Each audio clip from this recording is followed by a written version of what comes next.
سلام. اه، من مریم حسنی ام. 24 سالمه و نزدیک به 1 سال توی آلمان زندگی میکنم و دختر مهدی حسنی زندانی سیاسی هم که 4 سال توی زندانه. باعث شده پدر من امروز حکم اعدام داشته باشه. فقط و فقط عضویت تو سازمان مجاهدین خلق بوده.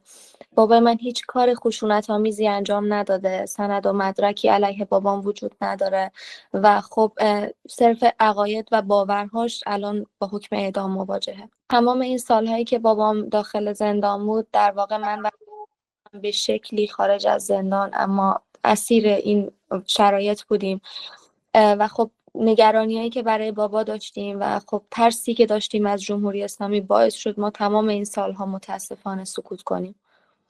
از وقتی بابای من دستگیر شد شرایط بر خانواده من خیلی تغییر کرد. مادرم، خواهر و برادر کوچیک من مجبور شدن که زندگی رو بدون بابا ادامه بدن و خب من در واقع از اون حالت زندگی نرمال خارج شدم و زندگی همه ما تحت تاثیر این اتفاقه. توی تمام این سالها وقتایی بود که ما ناامید شدیم، افسرده شدیم و از ناراحتی شاید گاهی نتونستیم که جلوتر بریم، ولی همه دوستای بابام، همبندیاش و کسایی که میشناسنش از روحیه قوی بابام تعریف میکنن. همیشه اونا تعریف میکنن که بابام چقدر روح داشته وقتی از شکنجه های طولانی وقتی انفرادی بودن برای چندین مدت برمیگشتن بابا حالشون رو خوب میکرده. حتی یه خاطره ای هست ازش تعریف میکنن وقتی که زندان اوین آتیش گرفته بوده توی اون شب همه ترسیده بودن، بابا سعی میکنه که حتی جوک بگه، بقیه رو بخندونه و همه رو آروم بکنه. من بهش افتخار میکنم با وجود اینکه دستگیریش به صورت وحشیانه بود، بدون اطلاع قبلی اومدن با دستبند و چشمبند بردنش، با وجود اینکه ماها توی انفرادی بود، شکنجه شد و ما حتی نمیدونستیم کجاست، تا امروز قوی تر از قبل ادامه داده. حکم اعدام وقتی که گفته میشه شاید مثل یک کلمه ساده به نظر بیاد، ولی برای من، برای خانواده من یعنی مرگ و زندگی بابا. من فراموش نمی‌کنم اون صبحی رو که با صدای زنگ گوشی بیدار شدم. مامانم زنگ میزد، گریه میکرد و میگفتش که بابا رو بردن زندان قزلحصار. میگفت که بردن برای اجرای حکم. تا چند ساعت بعدش که ما مطمئن شدیم که بابا اونجاست، چون حتی وکیلش هم اطلاع نداشت که الان داره چه اتفاقی میفته، ما توی شوک بودیم و بابا رو یه روز خیلی عادی سوار میکنن، انتقالش میدن.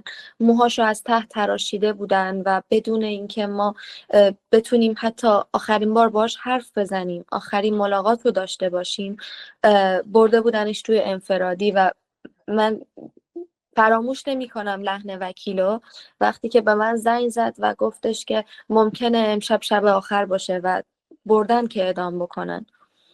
درک اون لحظه ها و اون اتفاقی که داشت میافتاد شاید براتون سخت باشه، ولی اون شب تا صبح از بدترین شبایی بود که من توی زندگیم سپری کردم و هر بار که تلفن زنگ میخورد من میترسیدم و اصلا جرئت نداشتم به گوشی نگاه کنم که نکنه اون خبری که ازش میترسم و بهم بدن، نکنه اون چیزی که منتظریم که با اذان بیفته اتفاق افتاده باشه.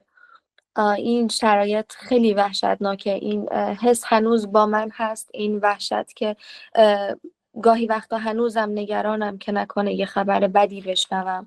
و خب اینکه بابا زندانی شده در واقع نه تنها روی زندگی خودش و کل خانواده ما تاثیر داشته و ما هر روز نگرانیم برای بابا. اعاده دادرسی بابا برای رد شده، اما من میخوام بهتون اطمینان بدم که وقتی از زندانی ها صحبت میکنیم، وقتی صداشون رو میرسونیم، وقتی اسمشون رو نمیذاریم فراموش بشه، چه بابای من چه خیلی های دیگه، رژیم زیر فشار قرار میگیره و حداقل اتفاقی که میفته اینه که دست نگه میداره. میخوام ازتون خواهش بکنم که اسامی زندانی ها رو فراموش نکنید. کسایی هستن که برده شدن نامشون میتونه کمک بکنه که جونشون نجات پیدا بکنه و این برای من و برای خیلی خانواده های دیگه که عزیزاشون در بندن خیلی مهمه. توی کشور من اسمی از مجاهدین کافیه تا شما رو اعدام بکنن.